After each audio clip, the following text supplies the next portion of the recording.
Hey guys, welcome to the Reparenting Daily podcast, your free daily guide for inner child healing and repairing the relationship with yourself. This podcast helps you establish a consistent reparenting routine and is divided into 3 sections. The first is a daily reading, the second is a discussion of that reading, followed by suggested journal prompts, and the last section is a peaceful binaural beats meditation for closing. Good morning, good afternoon, and good evening from whenever and wherever you're joining us. I'm so glad that you can join us today on this journey of healing, self-expansion, and growth. If this is your first time, welcome. As a celebration of recently passing episode 500, I've opened up a free membership tier for our Patreon community. And this is so that you can access additional resources as well as join our weekly Zoom support calls for free. I understand that there's a lot going on in the world right now, and I know that so many people are really struggling. And so my hope with this is to encourage others to take up the serious work of reparenting and to offer a free community where people can do that.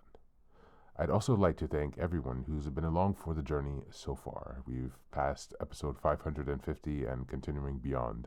And so this is just a reminder to you all that this is a free podcast, but if you'd like to support the project, you can purchase the Reparenting Daily Journal where you can follow us along all year. This 333-page journal gives you extra insight and resources for each week and also provides space for you to keep your notes. Another way to support the podcast is to purchase the Fairy Tales for Reparenting series, volumes 1 through 3. This collection organizes famous and obscure fairy tales from around the world into 3 phases of the hero's journey, from beginning, middle, to end. While you may think that fairy tales are for kids, I'd like to challenge you. These stories contain profound truths and lessons carried down over centuries that we can use in our own reparenting journeys. It's a fun way to reconnect with your inner child. Each volume comprises 10 fairy tales. Each volume also contains an analysis section that helps you dive deeper into the message, as well as journal prompts with space for you to keep your notes. Lastly, you can also support this podcast by taking a paid Patreon subscription, by purchasing some of the books that are available on Amazon, or by donating on Buy Me a Coffee. You can find all this information on the Support Us section on the website. Thank you again for your time. And so now with these announcements out of the way, let's dive into today's practice. Today's reading is from the Inner Child Workbook by Catherine Taylor. Today we'll be reading from Chapter 8, The Young Inner Adult, The Bridge to Adulthood. Just as a reminder, we're in January, and this is week 3. The theme is exploring personal values.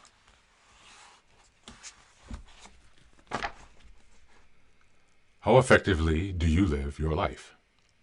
Do you know how you do your laundry, balance your checkbook, change a flat tire, and prepare a complete meal? Can you get up on time and get to work on time? Can you pay your bills and provide for yourself?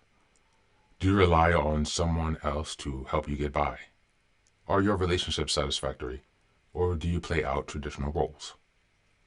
All of these are related to what you carried into your adult life from your childhood, and it was in the last few years of growing up that these patterns of behavior became fixed.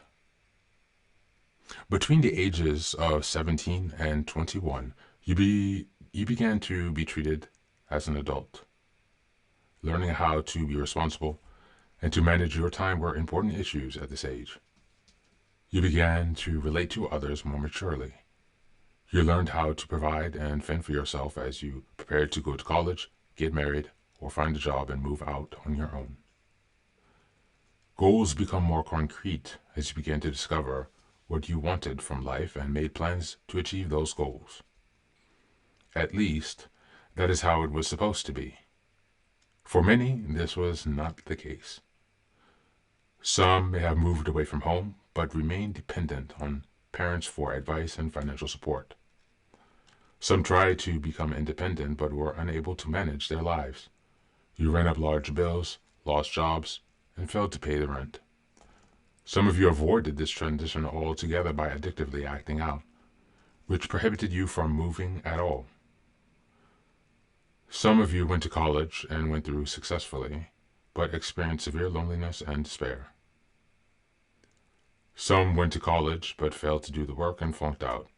Others didn't go to college at all because they lacked the funds, motivation, or simply because of family pressures.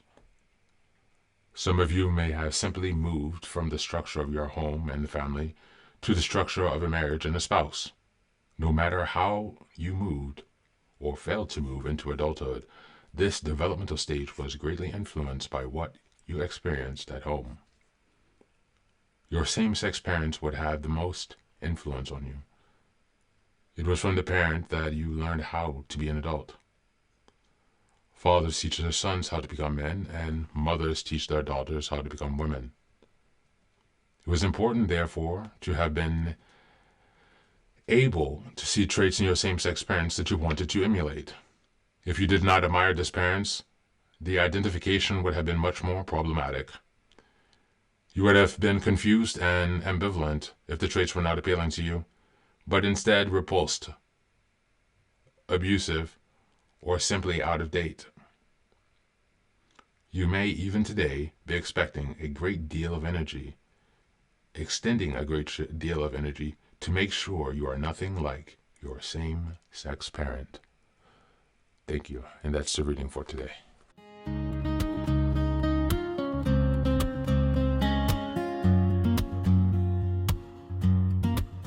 Welcome back.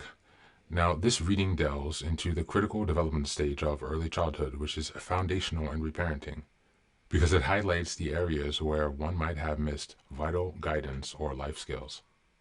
Reparenting involves addressing unmet needs from this period, such as learning independence, self-sufficiency, and emotional regulation.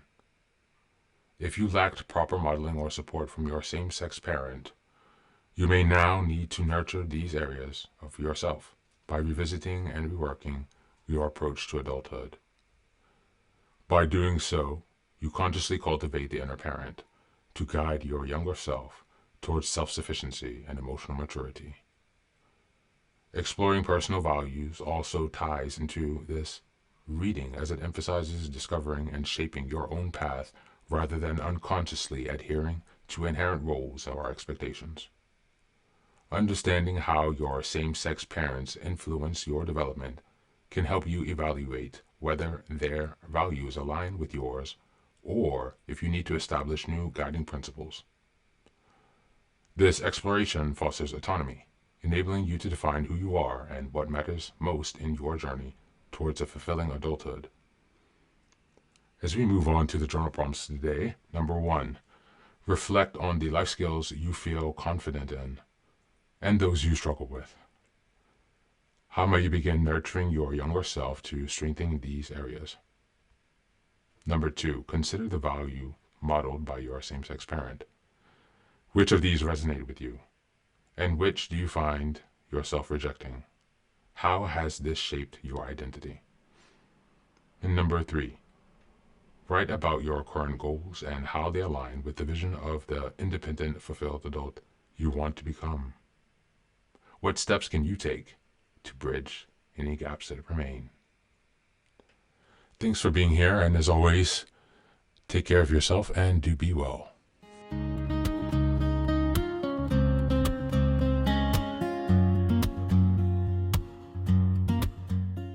Welcome back.